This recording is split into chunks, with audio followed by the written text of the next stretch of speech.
the cops on me. On a mission to get champs since they let me free.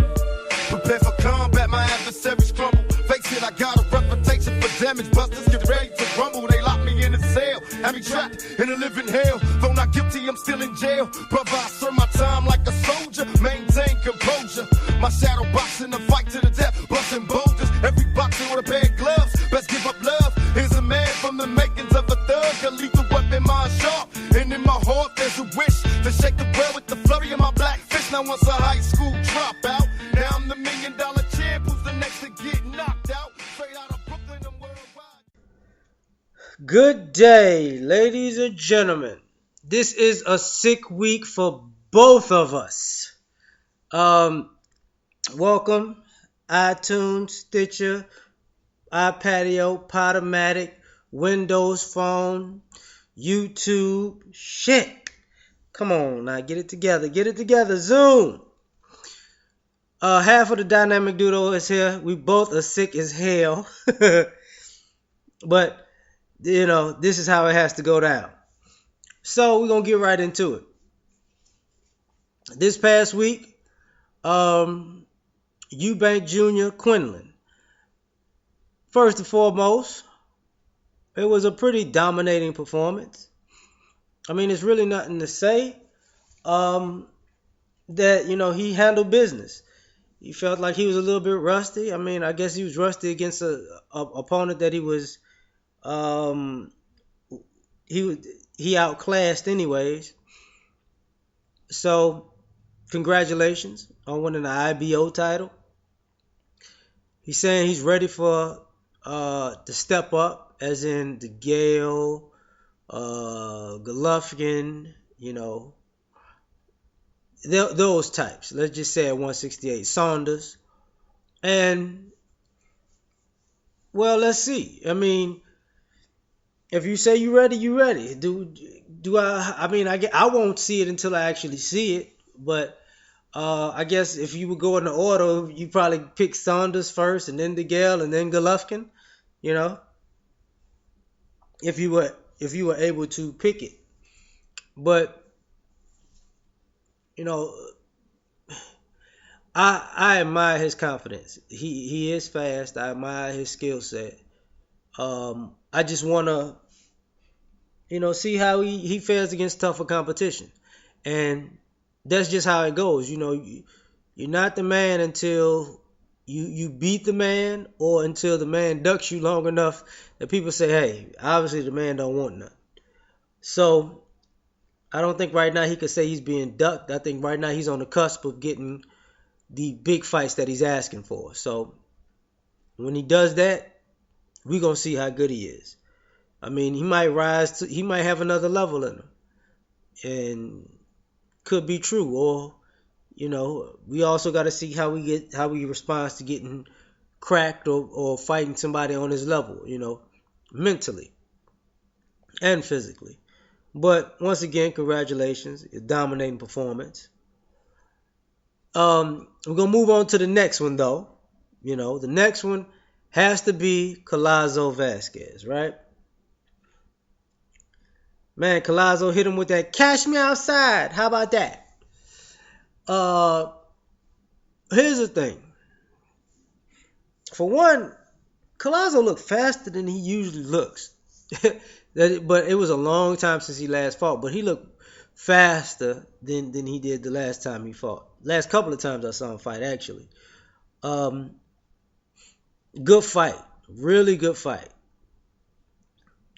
I think, you know, people who probably didn't understand when they say Collazo has world-class ability, you got, like, he's lost 7 fights, but you need to look at the 6 of the people he lost to. 6 of those people, you're like, pretty damn good. You know, so in some ways, he was like the journeyman, the stepping stone. If you could beat Collazo, you'd probably be a champion. But in other ways, Collazo is kind of the guy that he's not necessarily that. He's more of a Beltran or Salido. Like, you gonna mess around and think you're gonna step up and get your ass knocked out type of fighter. You know, you have to be world class to beat him. That's just a fact. But when I look at the fight, I think it was a tale of a few things. One is Sammy Vasquez got goaded and he took the bait. He started trading with Collazo, which here's the problem with that. Everybody who watches boxing or who knows boxing or who's in tune with boxers and the abilities of boxers, everybody knows Collazo got some serious pop. So in recent years he's been slow. So getting into a trading war with him usually works out in his favor because he usually has the heavier hands in the fight. That just is what it is. It was only a few times where he didn't have the heavier hands in the fight. So instead of just sticking to the game in boxing, he got into a trading war after that knockdown specifically. And you knew it was going downhill about knockdown happened in the third. So I would say he was in the fourth round and he had and Vasquez had Collazo against the ropes. Trading, but he was losing the trade against the ropes. And without thinking like, this dude... And Collazo was rocking him with some nice shots. And the problem with a power puncher like Collazo is people forget how good of a body puncher he is. That's the thing about goading him into trading. When you get in the trading war with Collazo, yeah, he's gonna try to knock you out, but he's gonna hit you in the gut. He's gonna touch a rib, a kidney, a chest, or something. He's not one of those fighters that's just not gonna do that. So in order to get you, because if you recall a fight early on, he was coming up short, kind of like Canelo against Khan. The punch was right there, but it was short. He was just missing because Vasquez was fresh. And at the beginning of the fight, he said, "Watch the right hook." I remember that. I remember the announcers talking about it. I remember Collazo saying, "Watch the right hook." Nothing against Sammy Vasquez on this, but he began to fight a fight that he shouldn't have fought. And because of that, that's what led him into a downhill spiral. Nothing bad, he just shouldn't have done that. The knockout in the sixth, here's the thing. He didn't see that punch. I can tell you right now, he didn't see that punch. Because when it was thrown, if you notice, Collazo was like, he was leaned kind of over because they both southpaws. So he was over to the right and in some ways over Sammy Vasquez's shoulder to the point where he saw the left, but he did not see that right at all. And you can see by the way he buckled and fell down that it's the punch that you don't see that'll knock you out, and that was a punch that he did not see. And coming from Collazo, that's a heavy punch. And once I saw him get cracked with that, I was back to that moment. Dearly beloved, we are gathered here today because that shit hurt. And for some of you fighters out here that because Sammy lost his last fight, or lost the fight to Diaz, but losing this one to Collazo, it depends on how he responds mentally, because some people it's fight or flight. Some people get down in the dumps. But here's the beautiful part about congratulations to Collazo. I'm sorry, I need to say that. You knew it was a do or die moment for you, and you rise to the occasion. So much respect for that, because you're definitely going to be fighting some stiffer, tougher competition who are high up on the food chain, and you will definitely continue your career, because you, like you said, you got a lot left in the tank, and you showed it. You really did show it, not just with the knockout, but just with the speed in itself, because it looked like you were faster than usual. For Vasquez, pick yourself up, dust yourself off, You ain't the first person that got rocked by Collazo. This is not a big deal. And I was about to say, because of this era, this is the beauty of boxing now that Floyd's retired. That O ain't as important to everybody.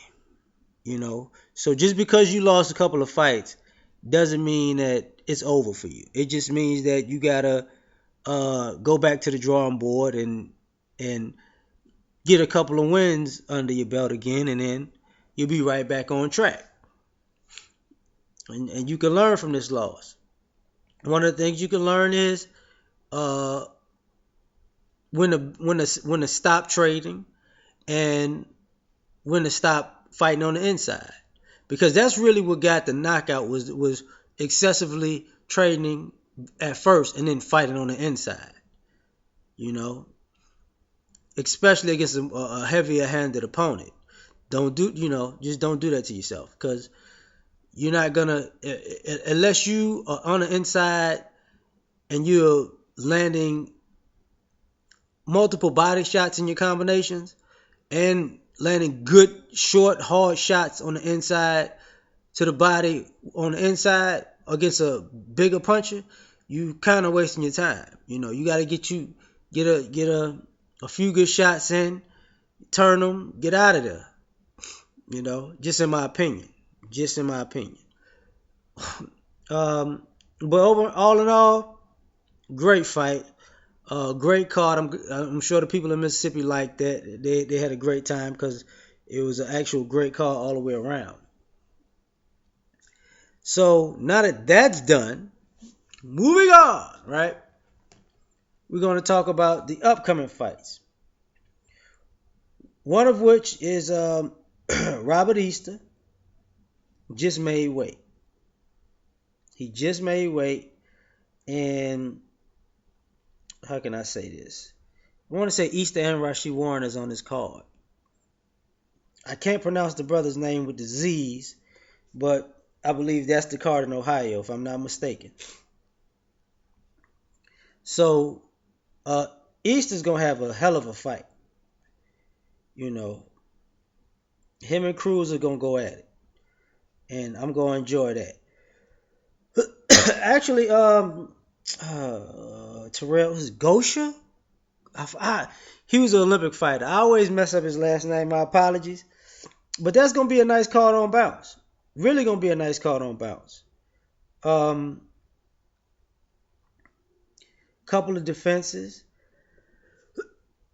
A couple of important, how can I say this? Setups. Because between Easter, with Easter and Cruz in particular, if Easter wins, I want to say 135.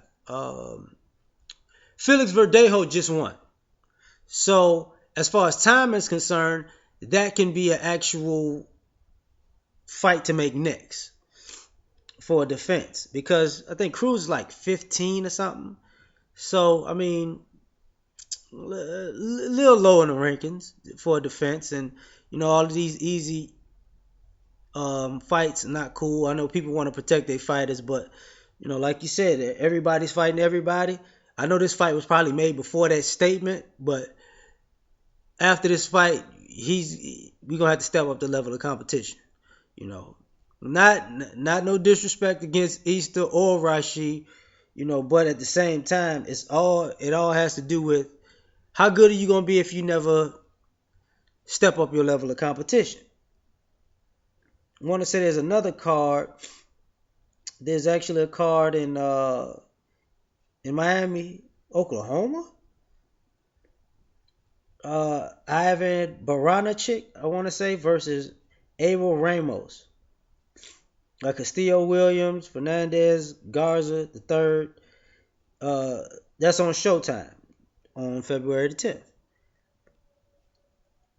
I don't know what to say about, there's a couple of cards. There's one card in Guadalajara on Ring TV. Velasco, I think Marine, and Romero Uribe might wind up being a very intriguing card, to be perfectly honest. you might want to check that out. We would get into. I want to get into a little bit of because Angelo sent me this message and I wound up seeing it right after also, because using Rashid Warren, using Bandcamp, let's just say that Bandcamp, Adrian Broner. There's a few things I saw, because if you're gonna promote, though, we're gonna talk about Easter, we're gonna talk about Warren, we might as well talk about Bandcamp. He's the box office guy out the bunch. No matter how, you might not be considered the best boxer right now, but he's the box office. He is a 4-time champ, 4 different divisions. That's true, But let's get into the meat and potatoes of this one. The first thing, I knew the shenanigans was back because of the damn brush. Y'all gonna see the return of the brush. So that was hilarious. Y'all gonna see this iced out ass brush, which is crazy as hell, but it will be entertaining and piss people off to want to see him get his ass kicked. So that's what it's about. He does market and promote himself better than pretty much everybody in boxing at this particular point. And that's one of the antics. I go into that lighthearted antic to go into this serious one. Now the weight is moved from 142 to 147 because he was like a half pound over of the 140 limit or something. The limit before, like the week out before. And everybody will say the same damn thing, like, damn, just move up to 47. I mean, his weight issues and not being able to make weight is pretty much in the books, Like, he hasn't made weight in what? 4 of the last 7 fights, something like that. And that don't make no sense. Because it's unprofessional as hell to keep doing that. I mean, he said he was sick. Yeah, but we all sick. I'm sick doing this. Angelo's sick right now. Everybody else is sick who goes to their job, but your job also consists of making weight. Like, you can't just tell me you're not making weight. It's just not. It's too frequent. It's not a one-off. It's like it's damn near 50-50 thing that you don't make weight. That's a problem. Marketing aside, antics aside, being box office aside, you and Canelo with this weight shit is getting ridiculous. It ain't. I mean, and I don't, because you two are I take that back. You, Canelo, and Cotto, because I'm gonna bring that up in a minute too.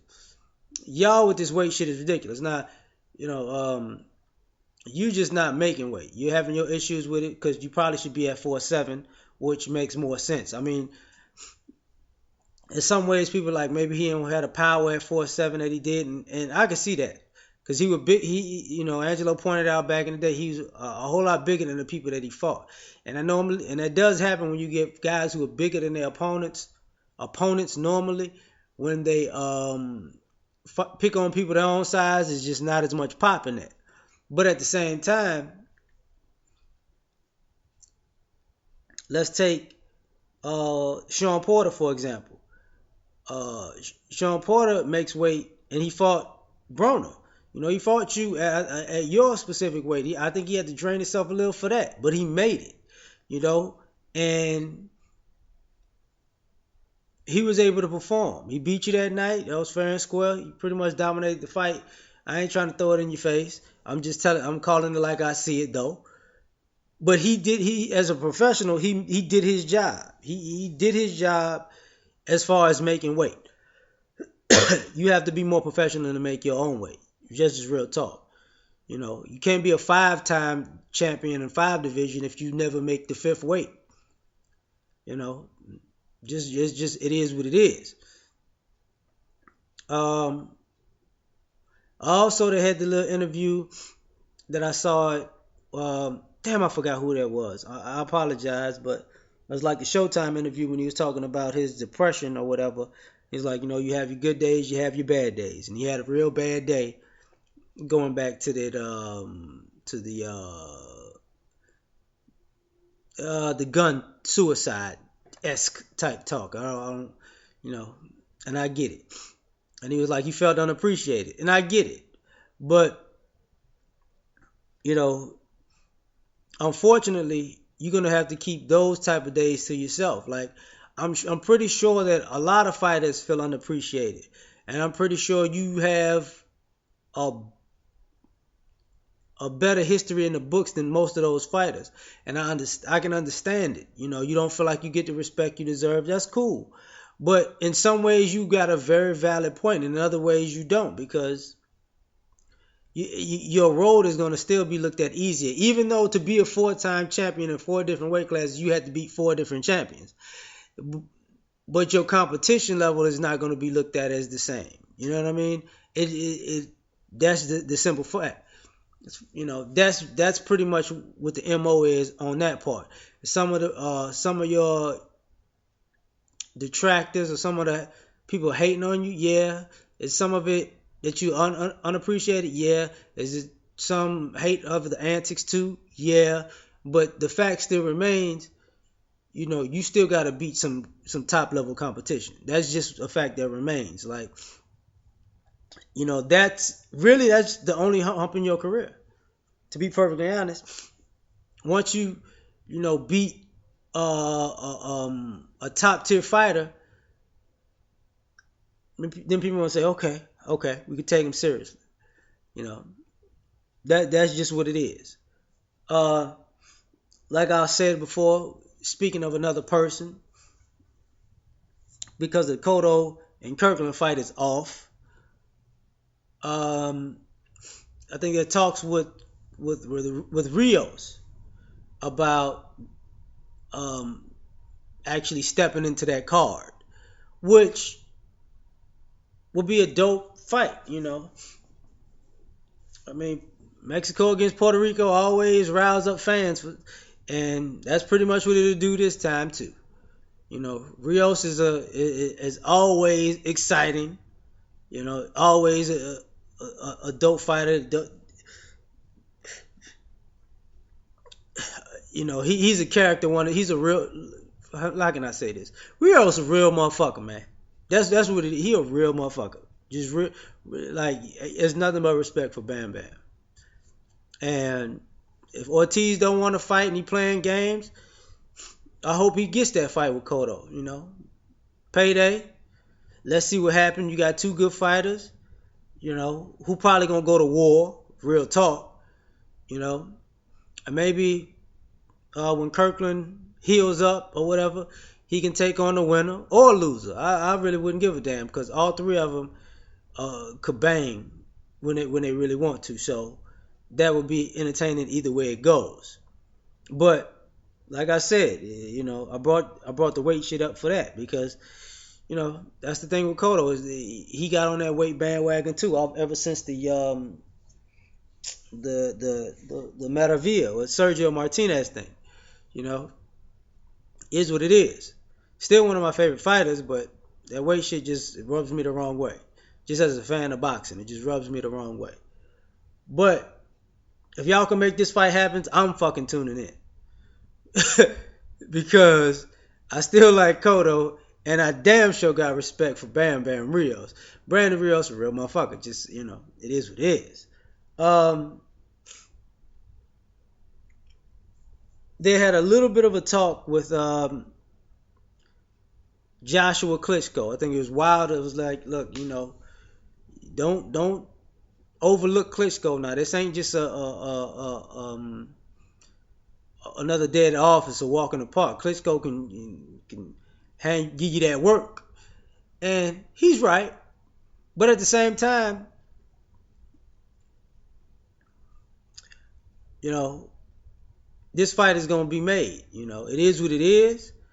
Can Klitschko give Anthony Joshua that work? He could. Do I think he will?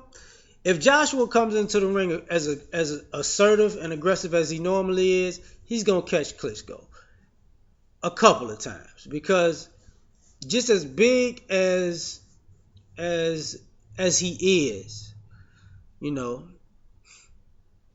Vlad is a big guy, but his chin has always been questionable, and you could tell when he gets rocked. Now, a lot of times people don't give him enough credit for him responding to getting rocked, because even though he's like a 1-2 puncher, when he responds to getting rocked and he hits somebody with a stiff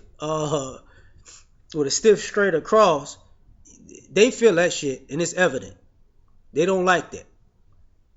You know, he's got a stiff ass jab too. People don't like that. But when he's fighting somebody around his same size, around his same height, this could be interesting, because they don't have to punch upward necessarily. They don't have to, overextend. So he's in range. He's not Joshua isn't, as far as ring wise, wouldn't be totally in range, but he's in well enough range to knock Klitschko out. So should he take this as a formality? No, he should take it as it's a fight that he could get floored and lose the title. But he should also take it as, if I press this guy, I'm gonna knock his ass out, just like everybody else, because it's very probable. It's not something that people go, oh, I didn't see that coming. No, you can absolutely see that coming. Kind of like Tyson Bruno, just a bigger version, just taller, because Joshua got some hooks, man, and Klitschko is pretty much a 1-2 puncher, so it is what it is. We gonna get back to it after we both get a little bit healthy. So this is gonna be a shorter version. Thank y'all for tuning in. We love y'all. Twitter, email. We about to step it up a notch. I've been bullshitting on my end, so we gonna step this up a notch, and that's my fault. So I'm saying that publicly, so I can put pressure on myself to make sure I get this shit right. So this is where the fighters fight and the fans commentate, and we do it just like that from the cheap seats, because we ain't buying no tickets. God damn it! Peace. Please believe that I'll never be shamed again. Again, I'll be the next heavyweight champion. Call me crazy, but no one can fake me. I'm the product of the projects, lost and crazy. Throw your hands up.